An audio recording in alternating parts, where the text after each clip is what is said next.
নমস্কাৰ সকলোকে স্বাগতম জনাইছোঁ মোৰ ইউটিউব চেনেল অজয় এডুকেশ্যন টিউবলৈ। আজিৰ ভিডিঅ'টোত আগন্তুক DLED এন্ট্ৰেন্স এক্সামৰ বাবে উপযোগী হোৱাকৈ ছায়েন্সৰ কেমিকেল ৰিয়েকশ্যন টপিকটোৰ ওপৰত অৰ্থাৎ ৰাসায়নিক বিক্ৰিয়া টপিকটোৰ ওপৰত কেইটামান ইম্পৰ্টেণ্ট MCQs লৈ আহিছোঁ। গতিকে ভিডিঅ'টো সকলোৱে শেষলৈকে চাব, বৰ গুৰুত্বপূৰ্ণ প্ৰশ্ন উত্তৰ এইবোৰ। গতিকে আহক ভিডিঅ'টো আমি আৰম্ভ কৰোঁ। এতিয়া ৰাসায়নিক বিক্ৰিয়া কেমিকেল ৰিয়েকশ্যন, প্ৰথম প্ৰশ্নটো হৈছে বিজাৰণ প্ৰক্ৰিয়াটো ডেছত জড়িত হৈ থাকে। যিটো আমাৰ বিজাৰণ প্ৰক্ৰিয়া, বিজাৰণ ৰিডাকশ্যন বুলি কওঁ, ৰিয়েকশ্যনটোৰ নাম হৈছে বিজাৰণ। এই প্ৰক্ৰিয়াটোত জড়িত হৈ থাকে। কি জড়িত হৈ থাকে? অক্সিজেন যোগ কৰা বুলি কোৱা হয়নে, হাইড্ৰজেন যোগ কৰা বুলি কোৱা হয়নে, অক্সিজেন আঁতৰোৱা নে হাইড্ৰজেন আঁতৰোৱা, addition of oxygen, addition of hydrogen, removal of oxygen, removal of hydrogen. এতিয়া বিজাৰণ মানে কি? বিজাৰণ মানে হৈছে হাইড্ৰজেন যোগ কৰা। অপশ্যন বি শুদ্ধ উত্তৰ। হাইড্ৰজেন যোনটো ৰিয়েকশ্যনত হাইড্ৰজেন যোগ হ'ব তাকে সেইটো ৰিয়েকশ্যনকে বিজাৰণ বুলি কয়। নেক্সট, ঠিক তেনেদৰে জাৰণ হৈছে এনে প্ৰক্ৰিয়া য'ত জড়িত হৈ থাকে। কি জড়িত হৈ থাকে? তলত কোনটো জড়িত হৈ থাকে? অপশ্যন আছে অক্সিজেন যোগ কৰা, হাইড্ৰজেন যোগ কৰা, অক্সিজেন আঁতৰোৱা, হাইড্ৰজেন আঁতৰোৱা। তো oxidation is a process. Oxy শব্দটোৰ পৰাই মনত ৰাখিব, অক্সিডেশ্যন এনেকুৱা এটা প্ৰচেছ য'ত অক্সিজেন যোগ কৰা হয়। তাৰ শুদ্ধ উত্তৰটো হৈছে জাৰণত কি হ'ব? অক্সিজেন যোগ কৰা হয়। নেক্সট কুৱেশ্যন নম্বৰ 3, তলৰ কোনটো তাপগ্ৰাহী প্ৰক্ৰিয়া? তাপগ্ৰাহী প্ৰক্ৰিয়া মানে যিটো প্ৰক্ৰিয়াত আমি মানে এক্সটাৰ্নেল বাহিৰৰ পৰা তাপ দিবলগীয়া হয়। মানে আমি বাহিৰৰ পৰা আমি আকৌ এক্সট্ৰাকে তাপ দিওঁ, মানে সেইটো প্ৰক্ৰিয়া, সেই ৰিয়েকশ্যনটো হ'বৰ কাৰণে বাহিৰৰ পৰা তাপ দিওঁ। Which of the following is an endothermic process? Endothermic process মানে যিবিলাক প্ৰচেছত আমাক তাপৰ প্ৰয়োজন হয়, আমি এক্সট্ৰাকে আৰু তাপ দিবহে লাগে। অপশ্যন আছে ছালফিউৰিক এচিড পাতল কৰা, জলীয় বাষ্পৰ ঘনীভূতকৰণ, শুকান বৰফৰ ঊৰ্ধ্বগামীকৰণ, মানুহৰ শ্বাস প্ৰশ্বাস। এতিয়া কোনটো হয়? ছালফিউৰিক এচিডত যেতিয়া পাতল কৰা, মানে পানী যেতিয়া ঢালি দিওঁ ছালফিউৰিক এচিডত, তেতিয়া মানে ছালফিউৰিক এচিডটো ইমানেই গৰম হৈ যায়, বটলটো ফাটো ফাটো হৈ যায়। সেইটো কাৰণে এইটোতো তাপ উৎপন্নহে হয়। ইয়াত তাপ বাহিৰৰ পৰা এক্সট্ৰা প্ৰয়োজনেই নাই, গতিকে এইটো অপশ্যন হ'বই নোৱাৰে। তো ইয়াৰ চিধা চিধি ডাইৰেক্ট উত্তৰ হ'ব শুকান বৰফৰ ঊৰ্ধ্বগামীকৰণ। শুকান বৰফটো যদি এনেই বাহিৰত থৈ দিয়া যায়, শুকানেই হৈ থাকে। তাক যেতিয়া আমি ঊৰ্ধ্বগামীকৰণ, ছাবলিমেশ্যন যেতিয়া কৰোঁ, ঊৰ্ধ্বগামীকৰণ, ঊৰ্ধ্বপাতন বুলি কয়, যেতিয়া আমি ঊৰ্ধ্বপাতন কৰোঁ, তাৰমানে শুকান বৰফৰ পৰা যেতিয়া আমি গেছলৈ পৰিৱৰ্তন কৰিব হ'লে তাকতো আমি বাহিৰৰ পৰা তাপ দিবই লাগিব। গতিকে এই প্ৰক্ৰিয়াটোৱে হৈছে তাপগ্ৰাহী প্ৰক্ৰিয়া। অপশ্যন বি শুদ্ধ উত্তৰ। নেক্সট কুৱেশ্যন নম্বৰ 4, আয়তনৰ ভিত্তিত পানীত হাইড্ৰজেন আৰু অক্সিজেনৰ অনুপাত হ'ল। হাইড্ৰজেন আৰু অক্সিজেনৰ অনুপাত কিমান? পানীত বুলি কৈছোঁ। The ratio' in which hydrogen and oxygen are present in water by volume. Hydrogen oxygen are present in water. ৱাটাৰৰ আমি এতিয়া কি হয়? ৰাসায়নিক সংকেতটো H2O, হয়নে? তো H2O মানে হাইড্ৰজেন কেইটা আছে? দুটা আছে। আৰু অক্সিজেন কেইটা আছে? এটা আছে। কাৰণ 2:1 ৰেচিঅ'টো। গতিকে ইয়াৰ শুদ্ধ উত্তৰটো হৈছে অপশ্যন চি, গ নম্বৰ উত্তৰটো শুদ্ধ উত্তৰ। নেক্সট কুৱেশ্যন নম্বৰ 5, তলৰ কোনটো ৰাসায়নিক পৰিৱৰ্তনৰ উদাহৰণ? Which of the following is an example of A chemical change? তলৰ কোনটো ৰাসায়নিক পৰিৱৰ্তনৰ উদাহৰণ? ৰাসায়নিক পৰিৱৰ্তন কাক বোলে? যিটো পৰিৱৰ্তনত পদাৰ্থৰ মৌলবিলাক চেঞ্জ হৈ যায়। যেনে পানী উতলা, পানী উতলালেতো পানীখিনিতো পানীয়ে হৈ থাকে। মম জ্বলোৱা, কাগজ কাটি লোৱা, বৰফ গলি যোৱা, বৰফ গলি যাওঁতেও সেই বৰফতো পানীয়ে থাকে, গলি গ'লেও পানীয়ে হৈ থাকে। কাটিং অফ পেপাৰ, পেপাৰ কাটিলেও পেপাৰখিনি পেপাৰে হৈ থাকে। মম জ্বলালে কিন্তু মমখিনি সেই মম হৈ নাযায়, তাৰ যিটো ভিতৰৰ কেমিকেল প্ৰপাৰ্টিজবিলাক চেঞ্জ হৈ যায়। গতিকে ইয়াৰ শুদ্ধ উত্তৰটো হ'ব বাৰ্ণিং অফ কেণ্ডেল। আৰু এটা আমাৰ ৰাসায়নিক প্ৰক্ৰিয়াৰ উদাহৰণ দিছোঁ। আমি যে খাওঁ, যি আমি খাদ্য খাওঁ, সেই খাদ্য যি পচন হয়, খাদ্য পচন হোৱা প্ৰক্ৰিয়াটো এটা কেমিকেল চেঞ্জ হয়। নেক্সট কুৱেশ্যন নম্বৰ 6, হাইড্ৰক্লৰিক এচিডৰ ৰাসায়নিক সূত্ৰ কি? What is the chemical formula of hydrochloric acid? Hydrochloric এচিডৰ ৰাসায়নিক সূত্ৰটো হৈছে HCl। ইয়াৰ শুদ্ধ উত্তৰটো হৈছে অপশ্যন এ শুদ্ধ উত্তৰ, HCl, হাইড্ৰক্লৰিক। H2SO4 মানে ছালফিউৰিক এচিড, HNO3 মানে নাইট্ৰিক এচিড। এইবিলাক এনেদৰে আপোনালোকে এচিডৰ নামবিলাক মনত ৰাখিব। নেক্সট কুৱেশ্যন নম্বৰ 7, ছালফিউৰিক এচিডৰ ৰাসায়নিক সূত্ৰ কি? এইমাত্ৰ কৈছিলোঁ H2SO4। নেক্সট কুৱেশ্যন নম্বৰ 4, তলৰ কোনটোৰ বাবে পানীৰ সৈতে ব্লিচিং পাউডাৰ মিহলোৱা হয়? Bleaching powder is mixed with water for which of the following? Bleaching powder পানীত কিয় যোগ কৰা হয়? কঠিন পানী কোমল কৰিবলৈ, নে বীজাণুমুক্ত কৰিবলৈ, নে ক্লৰিন মুক্ত কৰিবলৈ, নে এটাও নহয়? পানীত ব্লিচিং পাউডাৰ এইকাৰণে দিয়া হয় যাতে পানীখিনি বীজাণুমুক্ত হয়। ইয়াৰ শুদ্ধ উত্তৰটো হৈছে to disinfect. Next question number 9, calcium কাৰ্বনেটৰ সাধাৰণ নাম কি? কেলছিয়াম কাৰ্বনেটৰ সাধাৰণ নাম ছ'ডা, চূণশিল, প্লাষ্টাৰ অফ পেৰিছ, নিমখ। ইয়াৰ শুদ্ধ উত্তৰটো হৈছে অপশ্যন বি চূণশিল, চূণশিলক কেলছিয়াম কাৰ্বনেট বুলি কোৱা হয়, CaCO3, কেলছিয়াম কাৰ্বনেটৰ এইটো সংকেত হয় চূণশিল। নেক্সট, এচিড আৰু ক্ষাৰকৰ মাজত হোৱা বিক্ৰিয়াত নিমখ আৰু পানী গঠন হোৱাক কি বোলা হয়? যেতিয়া এচিড আৰু ক্ষাৰ ৰিয়েকশ্যন কৰিব তেতিয়া নিমখ আৰু পানী গঠন হয়, নিমখ আৰু পানী গঠন হয়। এই প্ৰক্ৰিয়াটোক কি বুলি কোৱা হয়? জাৰণ বিজাৰণ বিক্ৰিয়া, বিয়োজন বিক্ৰিয়া, প্ৰশমন বিক্ৰিয়া, ডি অপহৰণ বিক্ৰিয়া। ইংলিছত কৈছো অক্সিডেশ্যন ৰিয়াকশ্যন বুলি কয় নে ডিকম্পজিশ্যন ৰিয়েকশ্যন বুলি কয়। যেতিয়া এচিড এণ্ড বেছ ৰিয়েকশ্যন হয় তেতিয়া সল্ট এণ্ড ৱাটাৰ ফৰ্ম হয়, সেই ৰিয়েকশ্যনটোক ডিকম্পজিশ্যন কয় নে নিউট্ৰেলাইজেশ্যন ৰিয়েকশ্যন বুলি কয় নে ডাবল ডিছপ্লেচন বুলি কয়? ইয়াৰ শুদ্ধ উত্তৰটো হৈছে প্ৰশমন বিক্ৰিয়া। এচিড আৰু ক্ষাৰ হ'লে মানে কি সৃষ্টি হ'ব? নিমখ আৰু পানী সৃষ্টি হ'ব। সেইকাৰণে কি কোৱা হয়? টেঙাই তিতাই নলবা জুতি, খাৰে টেঙাই কৰে ক্ষতি বুলি কয়, হয়নে নহয় বাৰু? তাৰমানে খাৰ আৰু টেঙা আমি একেলগে জুতি ল'ব নালাগে। তেতিয়া কি উৎপন্ন হয়? নিমখ আৰু পানী উৎপন্ন হয়। নিমখ আৰু পানী আমাৰ দুয়োটাই হেল্থৰ কাৰণে বেনিফিটেই হয়, কিন্তু চব এচিডতে নিমখ মানে কি? নিমখৰ ফৰ্মুলাটো হৈছে NaCl।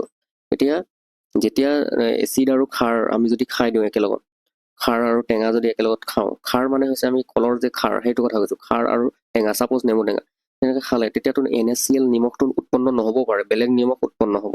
আৰু সেই নিমখ অকল NaCl নিমখটোহে আমাৰ শৰীৰৰ কাৰণে উপকাৰী, বাকী এচিড আৰু ক্ষাৰকত এই NaCl নিমখ উৎপন্ন নহয়। গতিকে সেই উৎপন্ন নহ'লে আমাৰ বেলেগ নিমখ যি মানে উৎপন্ন হ'ব খাৰ টেঙা খালে, সেই নিমখে শৰীৰৰ কাৰণে অপকাৰী হয়। সেইকাৰণে খাৰ টেঙা খালে মানে শৰীৰক অপকাৰ কৰে, সেইকাৰণে খাৰে টেঙাই নলবা জুতি বুলি কয়। তো এচিড আৰু ক্ষাৰৰ মাজত এই বিক্ৰিয়াটো, এই ৰিয়েকশ্যনটোৰ নাম হৈছে নিউট্ৰেলাইজেশ্যন ৰিয়েকশ্যন। ইয়াৰ শুদ্ধ উত্তৰটো হৈছে অপশ্যন চি, শুদ্ধ উত্তৰ। নেক্সট কুৱেশ্যন নম্বৰ 11, নীলা লিটমাছ কাগজ এখন pH1 দ্ৰব্যত ডুবাই দিলে ৰঙৰ পৰিৱৰ্তন দেখা যায়। What is the colour changes observe? কি দেখা যায়? What is the colour change observe when a blue litmus paper is dipped into a solution with a pH1? এই চলিউশ্যনটো দিছে pH ভেলু কিমান দিছে? 1 দিছে। pH ভেলু 1 হ'লে সেই চলিউশ্যনটো কি হ'ব পাৰে? pH ভেলু কিহৰ পৰা থাকে? আপ টু 1 to 14 থাকে pH ভেলু। 1 হ'লে মানে 7টো হৈছে নিউট্ৰেল ভেলু, ৱাটাৰ, পানীৰ pH ভেলু হৈছে 7, পানীৰ pH হৈছে 7তকৈ তল হ'লে সেইটো কি বুলি কয়? সেইটো হ'ব এচিড, আৰু 7তকৈ বেছি হ'লে সেইটো হ'ব বেছ মানে খাৰ। গতিকে ইয়াত pH1 দিছে না, pH1 হ'লে মানে এচিডত যদি আমি নীলা লিটমাছ কাগজ ডুবাই দিওঁ তেতিয়াহ'লে কি হৈ যায়? এচিডত নীলা লিটমাছ কাগজ ডুবালে সেই নীলা ৰঙৰ লিটমাছটো ৰঙা হৈ পৰে। ইয়াৰ শুদ্ধ উত্তৰটো হ'ব option B, blue litmus turns red, বাকীবিলাক অপশ্যন ভুল। নেক্সট কুৱেশ্যন নম্বৰ 12, সাধাৰণতে ৰন্ধা বঢ়াত ব্যৱহাৰ কৰা বেকিং ছ'ডাৰ ৰাসায়নিক নাম কি? ৰন্ধা বঢ়া কৰোঁতে যে বেকিং ছ'ডা ব্যৱহাৰ কৰে, পাওৰুটি ফুলি উঠিবৰ কাৰণে বেকিং ছ'ডা ব্যৱহাৰ কৰে, আপোনালোকে জানে সেইটো নিশ্চয়। তো তাক ছ'ডিয়াম ক্লৰাইড কয় নে ছ'ডিয়াম বাইকাৰ্বনেট বুলি কয় নে ছ'ডিয়াম কাৰ্বনেট বুলি কয় নে ছ'ডিয়াম হাইড্ৰক্সাইড বুলি কয়? কুৱেশ্যন নম্বৰ 12ৰ শুদ্ধ অপশ্যনটো হৈছে ছ'ডিয়াম কাৰ্বনেট। ছ'ডিয়াম কাৰ্বনেট হৈছে বেকিং ছ'ডা। বেকিং ছ'ডাৰ ছ'ডিয়াম কাৰ্বনেট নহয়, ছ'ডিয়াম বাইকাৰ্বনেট হ'ব। ইয়াৰ শুদ্ধ উত্তৰটো হৈছে ছ'ডিয়াম বাইকাৰ্বনেট, বেকিং ছ'ডাৰ ৰাসায়নিক নাম। নেক্সট কুৱেশ্যন নম্বৰ 13, তলৰ কোনটো পদাৰ্থ দহন প্ৰক্ৰিয়াত অংশ নহয়? দহন প্ৰক্ৰিয়া মানে এইটো জুই জ্বলা প্ৰক্ৰিয়াটোক অংশগ্ৰহণ নলয়। কোনে নলয়? which of the following substance does not undergo combustion? Methane, wood, iron, methane, কাঠ, লোহা, LPG। কোনে নলয় দহন প্ৰক্ৰিয়াত অংশগ্ৰহণ? লোহাটো লোহা ভাগে থাকিব আপুনি জ্বলালেও, কিন্তু মিথেন, কাঠ, এইবিলাক LPG এইবিলাক দহন প্ৰক্ৰিয়াত অংশগ্ৰহণ হয়, ছাই হৈ যায়, জ্বলি ছাই হৈ যোৱা প্ৰক্ৰিয়াটোকে কম্বাছন বুলি কয়। তো লোহাটো নহয়, প্ৰক্ৰিয়াত অংশগ্ৰহণ নহয়, গতিকে অপশ্যন চি শুদ্ধ উত্তৰ। নেক্সট কুৱেশ্যন নম্বৰ 14, ধাতুৱে এচিডৰ লগত বিক্ৰিয়া কৰি কি গেছ উৎপন্ন কৰে? What gas produce when metal reacts with acid? ধাতুৱে এচিডৰ লগত বিক্ৰিয়া কৰি কি উৎপন্ন কৰে? মই এটা ধাতু লৈছোঁ, ধৰা হ'ল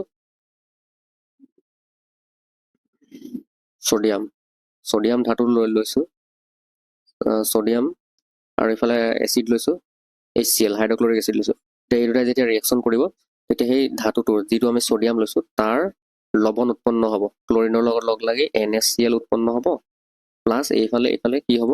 হাইড্ৰজেন অকলে হৈ গৈছে ন, এইটো হাইড্ৰজেন গেছ উৎপন্ন হয়। ধাতুৱে এচিডৰ লগত বিক্ৰিয়া কৰি কি গেছ উৎপন্ন কৰে? হাইড্ৰজেন গেছ উৎপন্ন কৰে। ইয়াৰ শুদ্ধ উত্তৰটো হৈছে option B, hydrogen gas. Next আৰু আজিৰ ভিডিঅ'টোৰ অন্তিম প্ৰশ্ন, Question number 15. তলৰ কোনটো ধাতুৱে অক্সিজেন আৰু পানীৰ লগত তীব্ৰভাৱে বিক্ৰিয়া কৰে? Which of the following metal reacts strongly with oxygen and water? কোন ধাতুৱে অক্সিজেন আৰু পানীৰ লগত তীব্ৰভাৱে বিক্ৰিয়া কৰে? এনেকুৱা এটা ধাতু আছে আমাৰ পৃথিৱীত, সেই ধাতুটোৱে অক্সিজেন আৰু পানীৰ লগত তীব্ৰভাৱে বিক্ৰিয়া কৰে। ইয়াৰ শুদ্ধ উত্তৰটো হৈছে পটাছিয়াম, কেলছিয়াম, মেগনেছিয়াম, সোডিয়াম। ইয়াৰ শুদ্ধ উত্তৰটো হৈছে অপশ্যন ডি, সোডিয়াম। সেইকাৰণে সোডিয়ামে অক্সিজেন আৰু পানীৰ লগত তীব্ৰভাৱে বিক্ৰিয়া কৰে কাৰণে, অক্সিজেন মানে কি, আমাৰ বায়ুত অক্সিজেন থাকে, সেইকাৰণে বায়ুটোত নথয়।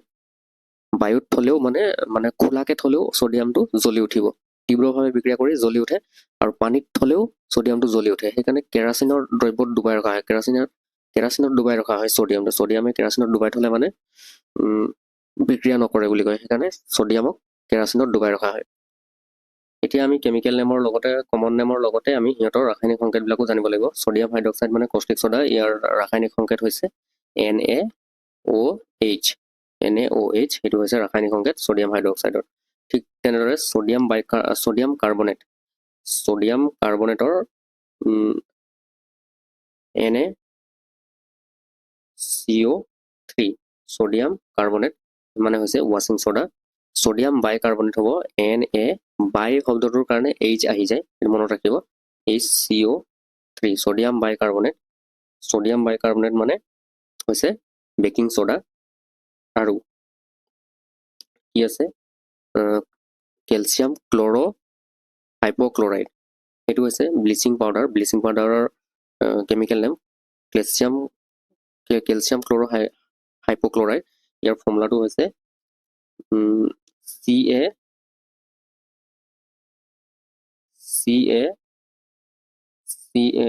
পাহৰিছোঁ মই, আপোনালোকে কমেণ্টত জনাবচোন ইয়াৰ ৰাসায়নিক সংকেতটোৰ নাম কি আছিল। কেলছিয়াম ছালফেট হেমিহাইড্ৰেটৰ ফৰ্মুলাটো হৈছে CaSO4 ডট, হেমিহাইড্ৰেট বুলি কৈছে যে সেইকাৰণে হাফ আহিব H2O। এইটো হৈছে প্লাষ্টাৰ অফ পেৰিছৰ ৰাসায়নিক সংকেত। কেলছিয়াম ছালফেট ডিহাইড্ৰেট, সেইটো হৈছে জিপছামৰ কেমিকেল নেম, আৰু ইয়াৰ ৰাসায়নিক সংকেত হৈছে CaSO4 ডট 2H2O। ইয়াত আকৌ দুটা আছে পানী, H2O মানে পানীৰ কণা ইয়াত কেইটা থাকিব, দুটা থাকিব। ইয়াত যেনেকৈ হাফ থাকিলে কি হয়, প্লাষ্টাৰ অফ পেৰিছ হয়, কিন্তু যদি 2 থাকে তেতিয়াহ'লে জিপছাম হয়, এনেকৈ মনত ৰাখিব আপোনালোকে। আৰু কেলছিয়াম হাইড্ৰক্সাইড CaOH2, এইটো হৈছে স্লেক লাইম, চূণৰ ৰাসায়নিক সংকেত। তো বন্ধুসকল, ভিডিঅ'টো আজিলৈ ইমানেই। আশা কৰোঁ ভিডিঅ'টো চাই আপোনালোক উপকৃত হ'ল। এনেকুৱা ধৰণৰ ভিডিঅ' আৰু অধিক পাবলৈ হ'লে চেনেলটো ছাবস্ক্ৰাইব কৰি কাষতে থকা বেল আইকনটো প্ৰেছ কৰি ল'ব, আৰু ভিডিঅ'টো যিমান পাৰে আপোনালোকে বন্ধু বান্ধৱৰ লগত শ্বেয়াৰ কৰিব।